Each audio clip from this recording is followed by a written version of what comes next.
Good morning students. हमने कल discuss किया था किरचॉफ का प्रथम नियम और द्वितीय नियम डिस्कस कर चुके हैं। अब हम डिस्कस करेंगे वेडस्टोन सेतु, वेडस्टोन ब्रिज। करते हैं स्टार्ट। देखिए वेडस्टोन ने चार प्रतिरोध, एक सेल व धारामापी को संयोजित कर एक विशिष्ट परिपथ का निर्माण किया, जिसकी सहायता से हम अज्ञात प्रतिरोध का मान ज्ञात कर सकते हैं। इस व्यवस्था को हम वेडस्टोन सेतु कहते हैं।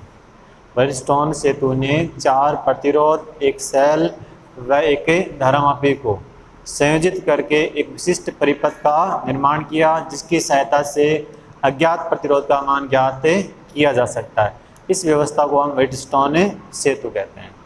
ठीक है, मतलब इसमें चार प्रतिरोध होते हैं। चार प्रतिरोध में तीन प्रतिरोध ज्ञात होते हैं और एक प्रतिरोध अज्ञात होता है। तो अज्ञात प्रतिरोध का मान तीन ज्ञात प्रतिरोधों के रूप में ज्ञात करते हैं। अब देखिए इसकी बनावट, देखिए डायग्राम में आपको वेडस्टोन सेतु दिखाया गया है, जिसमें चार प्रतिरोध P, Q, R, S एक चतुर्भुज की form A, B, C, D की फॉर्म में संयोजित हैं। P, Q, R इसमें ज्ञात होते हैं और S प्रतिरोध होता है वो अज्ञात प्रतिरोध होता है। क्लियर। और यहाँ A और C के मध्य एक ई विद्युत वाहक बल का सेल और कुंजी K1 संयोजित है, जबकि भुजा BD मतलब बिंदु B व D के मध्य एक धारामापी G और कुंजी K2 संयोजित है। जिस भुजा में प्रतिरोध P और Q जुड़े होते हैं उसको हम कहते हैं आनुपातिक भुजाएं। आनुपातिक भुजाएं मतलब ये अनुपात की फॉर्म में रहते हैं P/Q, इसको हम कहते हैं आनुपातिक भुजाएं। R प्रतिरोध होता है वो ज्ञात प्रतिरोध होता है, इस भुजा को हम कहते हैं ज्ञात भुजा। और यहाँ पर CD भुजा में जो प्रतिरोध लगा हुआ है वो अज्ञात है, इसको हम कहते हैं अज्ञात भुजा। और A और C के मध्य सेल और कुंजी K1 जुड़ी हुई है, इसको हम कहते हैं सेल भुजा। B और D के मध्य धारामापी और कुंजी K2 संयोजित है, इसको हम कहते हैं धारामापी भुजा कहते हैं।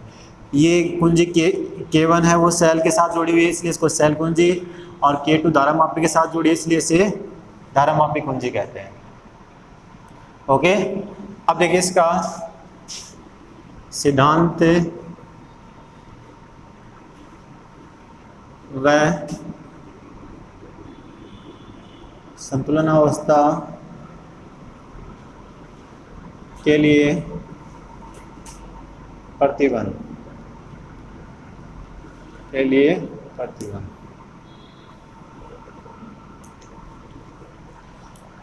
देखिए सबसे पहले हमें सेल कुंजी K1 को क्लोज करते हैं, बंद करते हैं तो यहाँ पर धारा प्रवाहित होने लग जाती है I। ओके, और इस K2 को हम ओपन रखते हैं। अब यहाँ पर देखोगे तो बिंदु A पर धारा I है वो दो भागों में विभाजित हो गई है, I1 और I2। मतलब भुजा AB में धारा I1 और भुजा AD में धारा I2। और जैसे हमने इस धारामापी कुंजी को दबाते हैं तो धारामापी में विक्षेप शो करता है। इसका मतलब इसमें धारा प्रवाहित हो रही है IG। यहाँ I1 आ रही थी, यहाँ IG इसमें चली गई तो यहाँ बच गई I1 माइनस IG। इधर से I2 और IG मिलकर I2 plus IG, I1 minus IG, I2 plus IG से IG कैंसिल, वापस हो जाएंगे I1 प्लस I2 मिलकर वापस I का निर्माण कर देंगे, कोई प्रॉब्लम नहीं है। अब देखिए यदि VB ग्रेटर देन VD है, मतलब बिंदु B का विभव बिंदु D से अधिक है, तो इस कंडीशन में जो धारा प्रवाहित होगी वो होगी B से D की ओर। धारामापी भुजा में धारा प्रवाहित होगी वो B से D की ओर प्रवाहित होगी। और यदि VB लेस देन VD, मतलब VD बड़ा है तो धारा होगी वो उल्टी हो जाएगी, हम D से B की ओर। बिंदु B और D का विभव इस वेडस्टोन सेतु में लगे प्रतिरोधों पर निर्भर करता है और इन प्रतिरोधों का मान हम इस प्रकार समायोजित करते हैं कि VB बराबर VD हो जाए। ये चारों प्रतिरोध P Q R S हैं, तो इसमें S तो अपने पास अज्ञात है, तो इन प्रतिरोधों को P Q R को इस तरह से एडजस्ट करते हैं कि धारा माप P में विक्षेप शून्य हो जाए, अर्थात VB और VD का विभव बराबर होगा तो इसमें कोई धारा प्रवाहित नहीं होगी, मतलब धारा मापी में विक्षेप होगा वो शून्य होगा। और ये होती है वेस्टर्न ब्रिज की संतुलन अवस्था। ठीक है, तो संतुलन अवस्था में सेतु की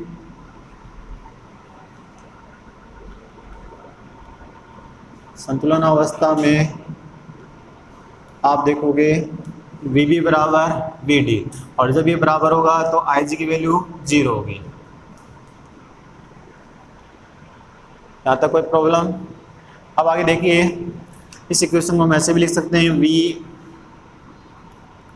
VA माइनस VB और VA माइनस VD लिख सकते हैं। VA से VA कैंसिल, माइनस से माइनस कैंसिल, वापस अपने पास आ जाएगा VB इक्वल टू VD। यहाँ तक कोई प्रॉब्लम नहीं है। अब देखो ओम के नियम से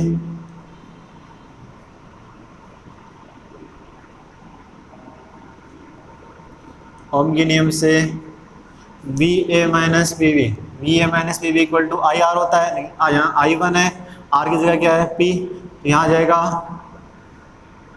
I1P, इधर आ जाएगा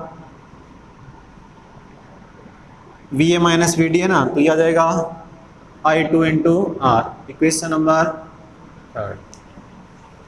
बताइए कोई प्रॉब्लम यहाँ तक नहीं है? VA minus VB equal to I1P, VA minus VD equal to I2 R। फिर देखिए पुनः इक्वेशन 1 से। अब इक्वेशन 1 को एक बार फिर हम ऐसे लिख सकते हैं,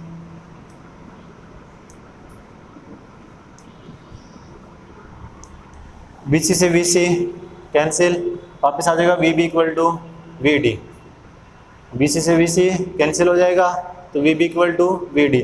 अब VB माइनस VC होगा I1, IG तो 0 हो गया, तो I1 इंटू Q, IG तो क्या है, तो यहाँ क्या बचेगा ओनली I1, तो यह आ जाएगा I1 Q equal to VD minus VC, ये 0 हो जाएगा तो I2S। Equation number 4।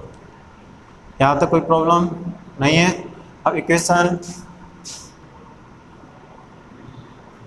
3 व इक्वेशन 4 से आप देखोगे तो आ जाएगा अपने पास I1P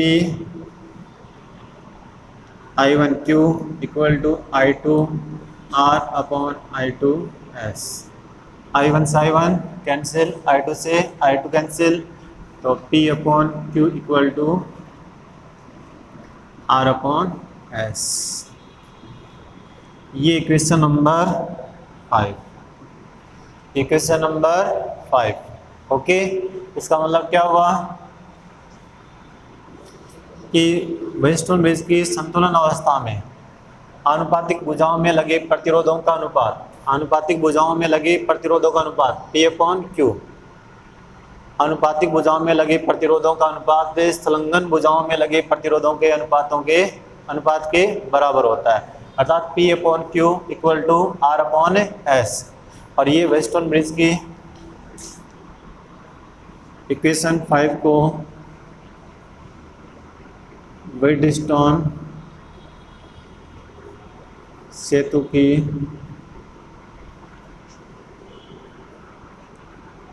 संतुलन अवस्था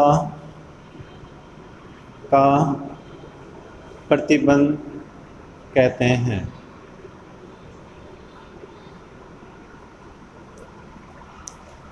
ठीक है, और इक्वेशन 5 से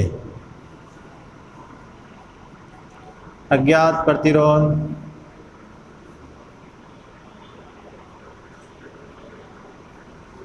S का मान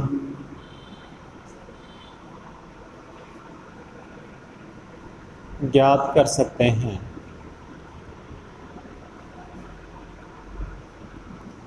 आ जाएगा S equal to Q upon P और इंटू आर। ये क्वेश्चन नंबर 6। क्लियर? मतलब P upon Q equal to R upon S, इसको हम कहते हैं वेस्टर्न सेतु की संतुलन अवस्था का प्रतिबंध। संतुलन अवस्था में क्या होगा, V B equal to V D और आई जी इक्वल टू 0। मतलब इस भुजा में कोई धारा प्रवाहित नहीं होगी। उस कंडीशन में P upon Q equal to R upon S, मतलब अनुपातिक भुजा में लगे प्रतिरोधों का अनुपात संलग्न भुजा में लगे प्रतिरोधों के अनुपात के बराबर होगा। ठीक है, और अपने को P क्यू आर ज्ञात है, S क्या है, अज्ञात है। P क्यू आर ज्ञात होने पर S का मान हम इस समीकरण से ज्ञात कर सकते हैं। क्लियर? और एक बात और ध्यान रखना कि व्हीटस्टोन सेतु सबसे अधिक सुग्राही तब होता है जब चारों प्रतिरोध समान कोटि के होते हैं, समान कोटि के होते हैं। ठीक है, मतलब ये प्रतिरोध है वो एक ही कोटि के होंगे, तो उस कंडीशन में वेस्टर्न बीज है वो सबसे अधिक सुग्राही होता है। ठीक है, कोटि का मतलब ये है जैसे ये 1 ओम और ये 2 ओम और ये 2 ओम और ये 4 ओम, तो इनके ये लगभग प्रतिरोध है वो समान है। ऐसे नहीं है ये 2 ओम और ये 4 ओम, ये 2 ओम और ये 4 ओम और ये 10 ओम और ये 100 ओम, उस कंडीशन में इनकी कोटि समान नहीं होगी। सुग्राही तब होता है जब चारों प्रतिरोध हैं वो एक ही कोटि के होते हैं, लगभग एक ही ऑर्डर के होते हैं, तब ये सबसे अधिक सुग्राही होता है, संवेदनशील होता है। देखिए व्हीटस्टोन सेतु में अपना नेक्स्ट टॉपिक है किरचॉफ के नियम की सहायता से व्हीटस्टोन सेतु की संतुलन अवस्था का प्रतिबंध प्राप्त कीजिए। ओके, तो देखिए माना धारामापी भुजा में प्रवाहित धारा का मान IG और धारामापी का प्रतिरोध RG, तो इसमें धारा IG होगी, यहाँ से I1 आ रही थी तो यहाँ धारा हो जाएगी I1 माइनस IG, इधर से I2 आ रही थी, इधर से IG आएगी तो I2 प्लस IG, दोनों धाराएं मिलकर वापस धारा I का निर्माण कर देंगे। IG से IG cancel, I1 plus I2 equal to I। Okay, तो माना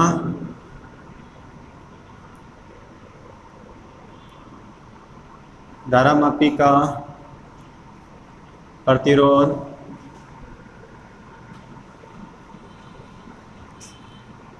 RG है, जिसमें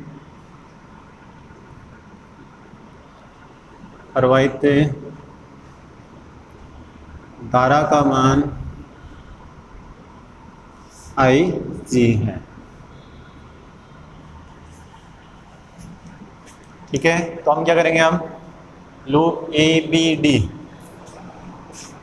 लूप ABDA में किरचॉफ का वोल्टा नियम KVL लगाने पर, किरचॉफ का वोल्टा नियम लगाने पर ए से बी जाएंगे, धारा की दिशा में जाएंगे तो प्रतिरोध और धारा का गुणनफल ऋणात्मक लेंगे, आ जाएगा minus I1P।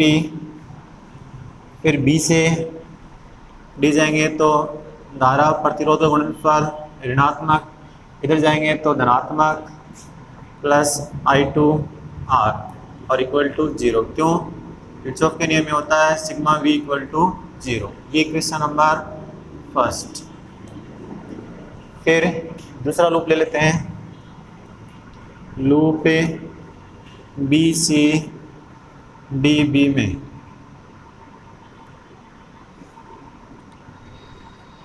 Sigma V equal to 0, तो B से C जाएंगे तो धारा की दिशा में जा रहे हैं तो माइनस लेंगे, I1 माइनस आई जी इंटू क्यू।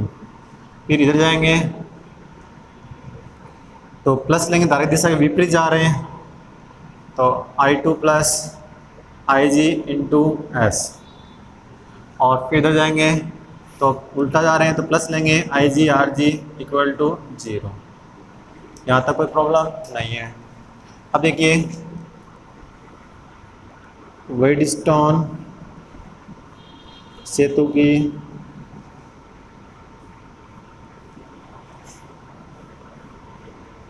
संतुलनावस्था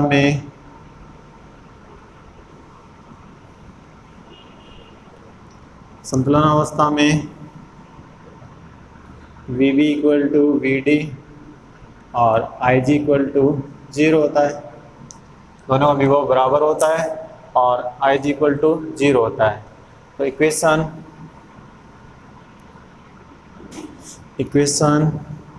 1 व इक्वेशन 2 में आई जी बराबर 0 रखने पर आई जी बराबर 0 रखेंगे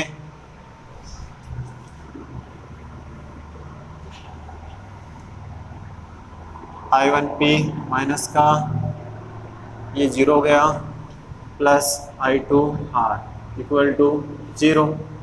ये उधर जाएगा तो माइनस का माइनस से माइनस कैंसिल, तो अपने पास आ जाएगा I1P equal to I2R। Equation number 3। अब सेकंड से देखेंगे, आई जी 0 हो जाएगा तो माइनस क्यू इधर प्लस I2S ये 0 इक्वल टू 0, तो I1Q equal to I2S। Equation number 4। अब इक्वेशन 3 व इक्वेशन 4 से 3 व 4 से आ जाएगा I1P upon I1Q equal to I2R upon I2S। I1 से I1 कैंसिल, ये आ जाएगा P upon Q equal to R upon S। ये क्वेश्चन नंबर 5। और यही व्हाइटस्टोन सेतु की